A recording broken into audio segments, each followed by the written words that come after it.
బాలాపూర్ గణేష్ ఉత్సవాల నేపథ్యంలో అన్ని శాఖల అధికారులతో బాలాపూర్ గణేష్ ఉత్సవ సమితి ఆధ్వర్యంలో సమన్వయ సమావేశం నిర్వహించారు. ఉత్సవాల సందర్భంగా భద్రత, ట్రాఫిక్ నియంత్రణ, పారిశుధ్యం, విద్యుత్ సరఫరాయితర మౌలిక వసతుల ఏర్పాట్లపై అధికారులు చర్చించారు. భక్తులకు ఎలాంటి ఇబ్బందులు కలగకుండా పటిష్టమైన ఏర్పాట్లు చేయాలని నిర్ణయించారు.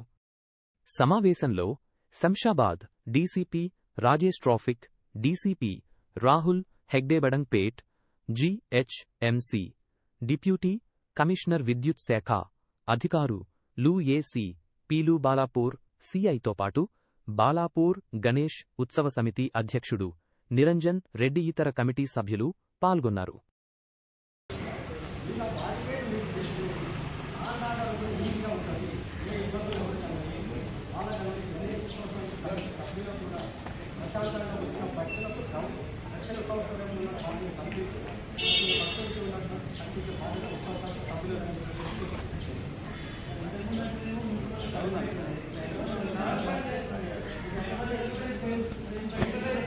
చాలా ఇబ్బంది అయింది మనకి. ఆ బాటిల్ నెక్ అవుతాము, ఈ బెల్ట్స్ ఉంటాము, ఈ కర్వ్స్ ఉంటాము, మనకు చాలా ఇబ్బంది అయింది. లాస్ట్ టైం వీడియోస్ అన్నీ కూడా రిపీట్ కాకుండా ఈ ప్రెషర్ పాయింట్స్ ఎక్కడెక్కడ ఉన్నాయో దానిపైన ఫోకస్ చేసి ఈసారి ఏర్పాట్లు చేసుకోవాలనేది మా ఉద్దేశం. కాబట్టి దానికి వీఆర్ హియర్ కంటిన్యూస్గా. ఇప్పుడు నెక్స్ట్ 10 days కూడా మేము ఇక్కడే ఉంటాము. ఏర్పాట్లు ఎట్లా చేస్తామో కూడా చేద్దాము. ఇప్పుడు మీరు చూస్తే ఇన్పుట్ అనేది మనకు గణేష్ చౌక్ నుంచి తీసుకున్నాము. ఎగ్జిట్ కూడా గణేష్ చౌకే ఇచ్చినాం. అంటే మనకి లేఅవుట్ కానీ అదొక ఫ్లో చార్ట్ చూసుకోండి. దీనికి ఏమైనా మార్పులు ఉన్నాయంటే ఇప్పుడే చెప్పండి ఏమైనా ఉంటే. ఎందుకంటే అధికారులు అందరూ ఉన్నారు కాబట్టి this is the right platform. దీన్ని ప్రాపర్గా యూటిలైజ్ చేసుకోవాలి. ఏమైనా మీకు మార్పులు ఉన్నాయంటే ఇప్పుడే చెప్తే దాన్ని మనం చేంజ్ చేయగలుగుతాం, దాన్ని కొంచెం మనం మెటరైజ్ చేయగలుగుతాం. కాబట్టి అది అర్థమైందనే అనుకుంటున్నాను నేను అందరికైతే. ఇప్పుడు పార్కింగ్ మనం అనుకున్న 8 ఎకరాలు ఎవరి ల్యాండ్ అండి? అది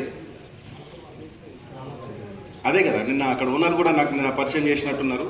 కొంచెం మొత్తం వాళ్ళు దర్శనం అయ్యేంత వరకు ఒకటే క్యూ లైన్లోనే వచ్చారు.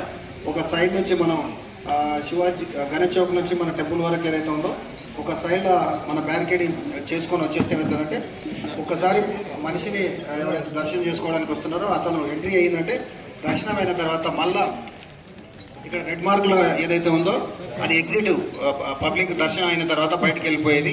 అది కూడా మొత్తం లోపల గలీలు ఉన్నాయి. మనం సాయంత్రం టైంలో ఏదైతే పీక్ అవర్స్ ఉందో ఆ టైంలో ఏదైతే బైలైన్స్ వచ్చి కలుస్తాయి కదా వాటిని మనం బ్లాక్ చేసుకుంటాం. బ్లాక్ చేసుకొని పబ్లిక్ ఫ్లోటింగ్ ఉన్నప్పుడు డైరెక్ట్ గణేష్ చౌక్ వరకు వెళ్ళిపోయేటట్టు మనం ప్లాన్ చేసుకుంటున్నాం. గణేష్ చౌక్ ఎదురుగానే మన బస్ స్టాప్ ఉంది. ఆ బస్ స్టాప్ దగ్గర చెప్పుల స్టాండ్ పెట్టుకోవాలని మనం ప్రపోజల్ చేసుకున్నాం. ఎందుకంటే ఎక్కడైతే వాళ్ళు ఎంట్రీ అవుతున్నారో అక్కడనే చెప్పుల స్టాండ్ ఉంటేనే మనకు కన్వీనియంట్గా ఉంటుంది. మళ్ళీ వాళ్ళు అక్కడికి వచ్చేసి ఆ నుంచి ఎవరైతే లోపలికి ఎంట్రీ వస్తారో మనం ఇంతవరకు గతంలో మన పాత పార్కింగ్ ఉండే, ఇప్పుడు ఒకసారి దాన్ని కూడా ఎంతవరకు అది పాసిబిలిటీ అవుతుంది అనేది మనం ఒకసారి చూసుకొని మన కమిటీ వాళ్ళతోటి మన లోకల్ పోలీస్ తోటి మాట్లాడుకొని దాన్ని ట్రై చేద్దాం. అంతకన్నా ముందు కొంచెం దూరంలో రెండో పార్కింగ్ ఇప్పుడు మనం ఒకటి చిన్న చేస్తూ ఉండ్రు. పార్కింగ్ పెద్దది ఏదైతే ఉందో అక్కడ చూపించాము. ఆ పార్కింగ్ దగ్గర మనం నిన్న ఇన్స్పెక్షన్ చేయడం జరిగింది. అది కూడా కొంచెం సఫిషియెంటే ఉంది, కానీ కొంచెం డిస్టెన్స్ అనేది కనిపిస్తూ ఉంది.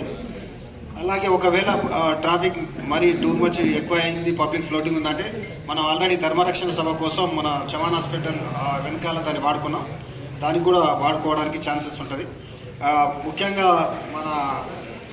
మా పోలీస్ డిపార్ట్మెంట్ నుంచి కూడా కమిటీ మెంబర్లకు కూడా విలేజ్లకు రిక్వెస్ట్ చేసేది ఏంటంటే మనం ఫ్లెక్సీలు ఏవైతే ఉన్నాయో మన డిఆర్డిఎల్ రోడ్ ఏదైతే ఉందో ఆ రోడ్లో కొంచెం అవాయిడ్ చేస్తే ఏమవుతుందంటే మనం పార్కింగ్ ఎక్కువ వెహికల్స్ను రోడ్ పైన పెట్టుకొని ఫ్రీగా చేసుకోవడానికి వీలు ఉంటుంది.